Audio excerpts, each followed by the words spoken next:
Hola, Dios te bendiga. Qué alegría poder compartir este tiempo con cada uno de ustedes.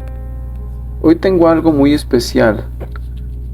¿Alguna vez te has preguntado cómo puedes presentar el Evangelio a una persona de manera clara, efectiva y fiel a las Escrituras? Acompáñame en este video donde exploraremos cómo compartir las buenas nuevas de Jesucristo de la manera que Dios desea. Nuestro enfoque de hoy está inspirado en el respetado maestro y evangelista Justin Peters, conocido por su compromiso con la verdad bíblica y su capacidad para comunicar el Evangelio con claridad y compasión. Vamos a desglosar sus principios y estrategias para que usted y yo también podamos ser instrumentos eficaces del amor de Cristo. Imagina esto. Estás hablando con un amigo, un familiar o incluso un desconocido y sientes la oportunidad de compartir el mensaje más importante del mundo. ¿Cómo empiezas? ¿Qué dices? ¿Cómo aseguras que el mensaje de salvación llegue al corazón de la persona?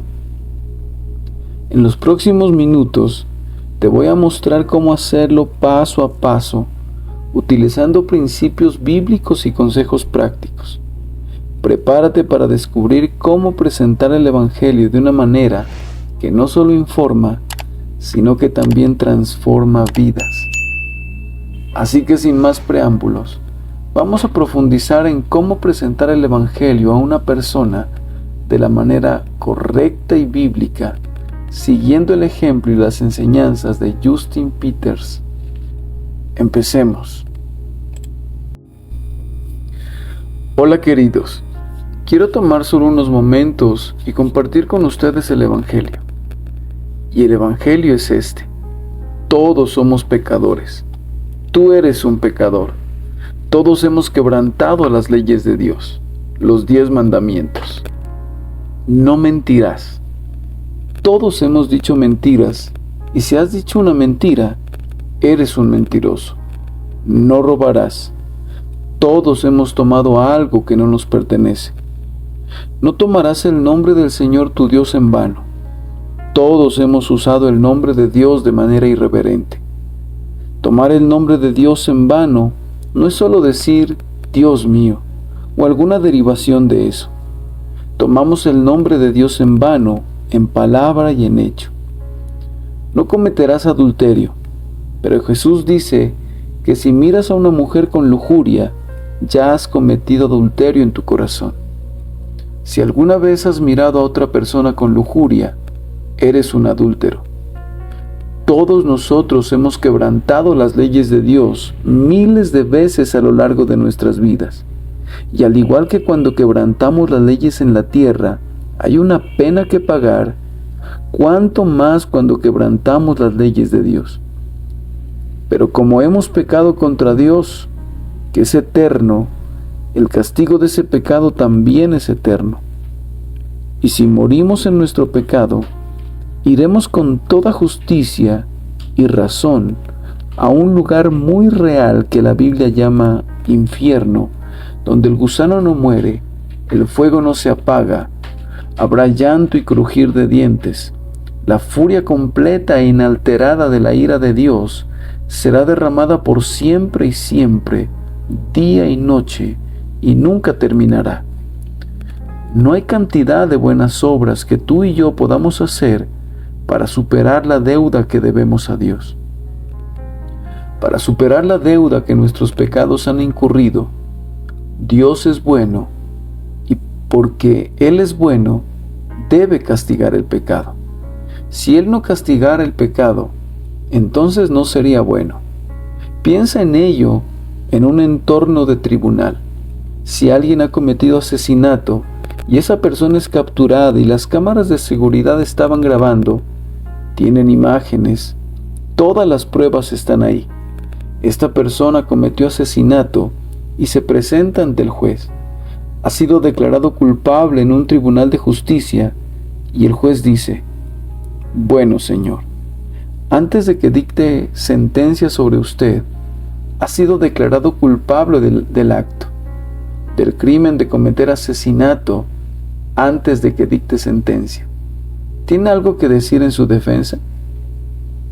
¿Qué pensaría si dijera: bueno, juez, creo que usted es un buen juez, y porque usted es bueno, creo que debería dejarme ir? Después de todo, solo he cometido un asesinato en un día. He vivido miles y miles de otros días sin matar a nadie. Así que creo que mis buenas acciones superan mis malas acciones. ¿Qué pasaría si el juez dijera: nunca lo había pensado de esa manera. Soy un buen juez. Y sí, sus buenas acciones superan sus malas acciones.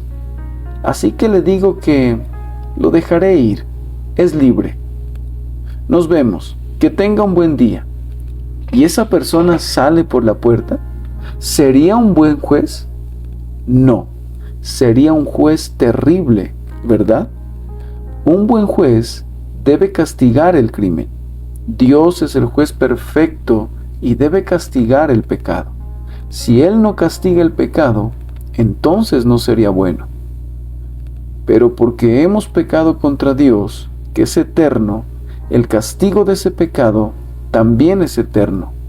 Y queridos hermanos, no hay cantidad de buenas obras que puedan hacer para superar la deuda que sus pecados han incurrido ante Dios. Dios es eterno. El castigo también es eterno.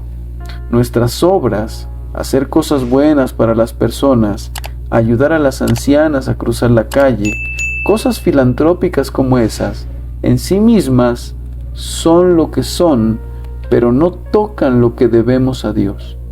Nuestras obras son como trapos sucios ante un Dios 3 veces santo. Eso es lo que dice la palabra de Dios en Isaías capítulo 64. Nuestras obras solo son trapos sucios. Dejen sus obras. No les aprovecharán nada. No hay nada que puedan hacer para salvarse. Merecen el infierno. Esa es la mala noticia. Pero hay buenas noticias. Y las buenas noticias del Evangelio son estas. Dios ha hecho una vía de escape. Ha hecho un camino para que escapen de su propia ira. Dios envió a su Hijo Jesucristo a esta tierra y Jesús vivió una vida perfecta. Era una persona con dos naturalezas distintas, verdaderamente Dios y verdaderamente hombre. Y como el Dios hombre, Jesús vivió una vida de perfecta complacencia y satisfacción para Dios el Padre. Nunca pecó, nunca desobedeció al Padre, vivió una vida de perfección. Y luego Jesús voluntariamente entregó su vida en la cruz. Su vida no fue tomada, Él la dio. Y en la cruz, esta persona perfecta ofreció su vida perfecta como un sacrificio perfecto para satisfacer perfectamente la ira perfecta de Dios. Murió en la cruz y 3 días después resucitó corporalmente de los muertos, demostrando ser quien decía ser, Dios en carne humana. Y si se arrepienten de sus pecados, se apartan de sus pecados y ponen su confianza en el Señor resucitado, Jesucristo, y en lo que Él logró en la cruz, serán salvos. Ahora quiero hablar un poco sobre el arrepentimiento, porque es algo que la mayoría de las personas no entienden realmente. Incluso muchos cristianos que profesan no entienden el arrepentimiento. El arrepentimiento, primero y ante todo, es concedido a nosotros por Dios. Dios concede el arrepentimiento. Vemos esto en Hechos capítulo 5, Hechos capítulo 11 y 2 de Timoteo capítulo 2. Dios concede el arrepentimiento. Y cuando Dios concede el arrepentimiento, primero, nuestras mentes son cambiadas. Algunos de ustedes pueden haber oído que el arrepentimiento, la palabra griega metanoia, significa cambiar de mente. Así que solo cambia tu mente sobre tu pecado. Eso es lo que la palabra misma significa. Pero cuando miras esa palabra en las Escrituras en su contexto adecuado, incluye un cambio de mente. Pero es mucho más que eso. Porque cuando Dios cambia nuestras mentes, cuando nuestras mentes son cambiadas por Dios, todo sobre nosotros es cambiado. Nuestros deseos son cambiados, nuestras afecciones son cambiadas. Comenzamos a amar lo que Dios ama y a odiar lo que Dios odia. Si eres un verdadero cristiano, entonces tendrás un deseo por Dios. Amarás a Dios, amarás su palabra. Tendrás un deseo de leer y estudiar la palabra de Dios. Tendrás una nueva relación con el pecado. Las cosas que solías amar, que eran pecaminosas, ahora las odiarás. Las cosas que solías odiar, que eran santas, ahora las amarás. Tendrás nuevas afecciones. La Biblia habla en 2 de Corintios capítulo 7 sobre dos tipos diferentes de tristeza por el pecado.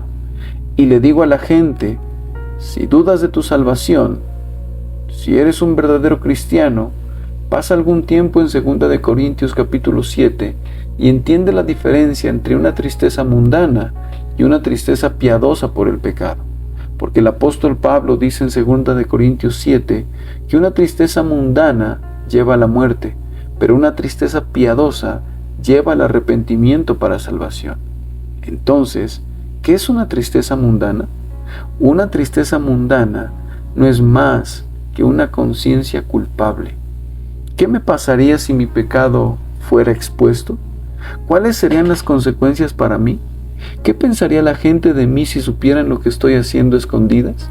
¿Qué pensaría mi cónyuge de mí si él o ella supiera con quién estoy hablando en las redes sociales o enviando mensajes que no quiero que mi cónyuge sepa? ¿Qué me pasaría si mi cónyuge supiera lo que estoy mirando en la computadora, cosas que no debería estar mirando? Así que tratamos de descubrir nuestro pecado, no porque nos aflijamos por él, sino porque no queremos las consecuencias de él.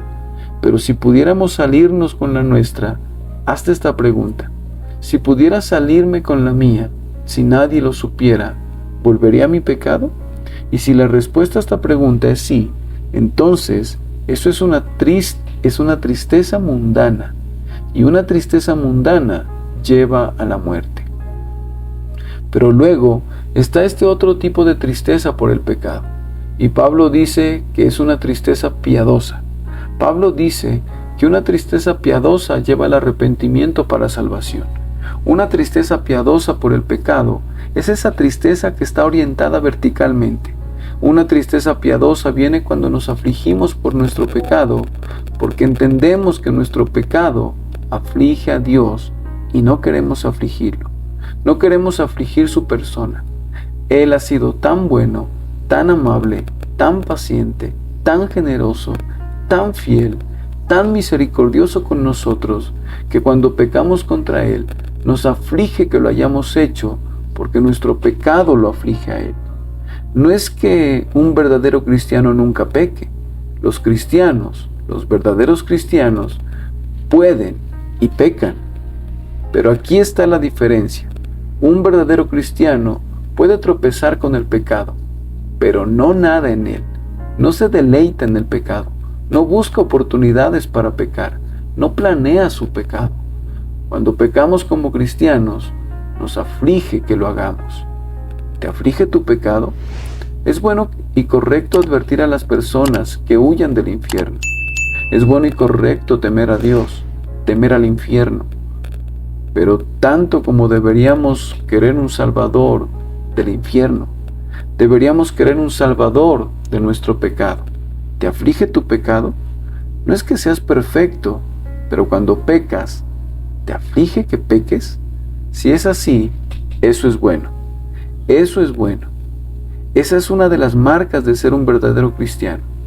Pero si no estás seguro de dónde estás en tu relación con el Señor, Pablo dice en 2 de Corintios capítulo 13, versículo 5, examínate a ti mismo para ver si estás en la fe.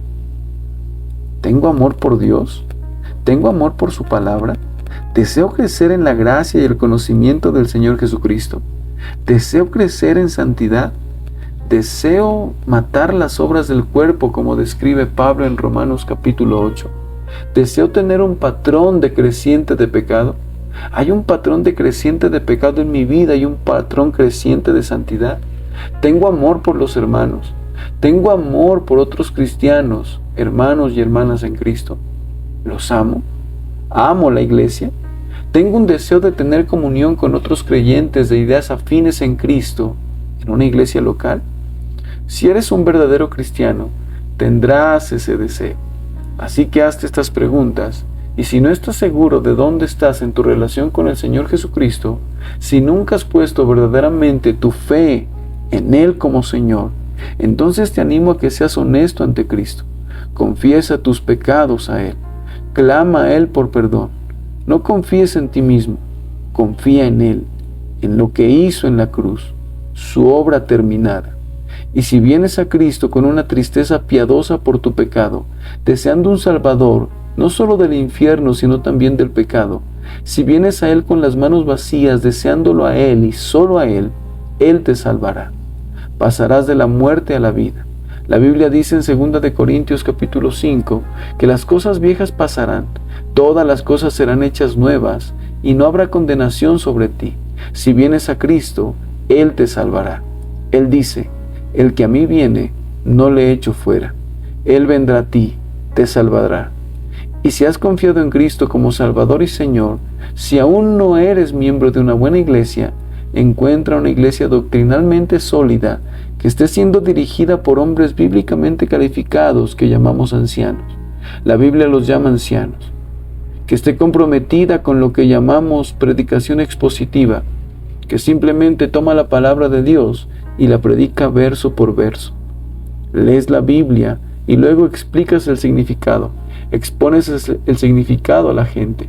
Así que quieres encontrar una iglesia. Queridos amigos, hay muchas iglesias malas por ahí. No todas las iglesias son iguales, pero hay algunas buenas. Encuentra una buena iglesia doctrinalmente sólida que esté siendo dirigida por hombres bíblicamente calificados, que esté comprometida con la predicación expositiva, que practique la disciplina eclesiástica según Mateo capítulo 18. Busca una iglesia que tenga estas cosas y únete a ella, porque solo en una buena iglesia sólida podrás realmente crecer, usar los dones espirituales que Dios te da como cristiano, animarse unos a otros, amarse unos a otros, tener responsabilidad unos con otros, hacer todas estas cosas. Y ahí es donde realmente crecerás en Cristo. Y quiero eso mucho para ti. Muchas gracias por escuchar. Que Dios te bendiga.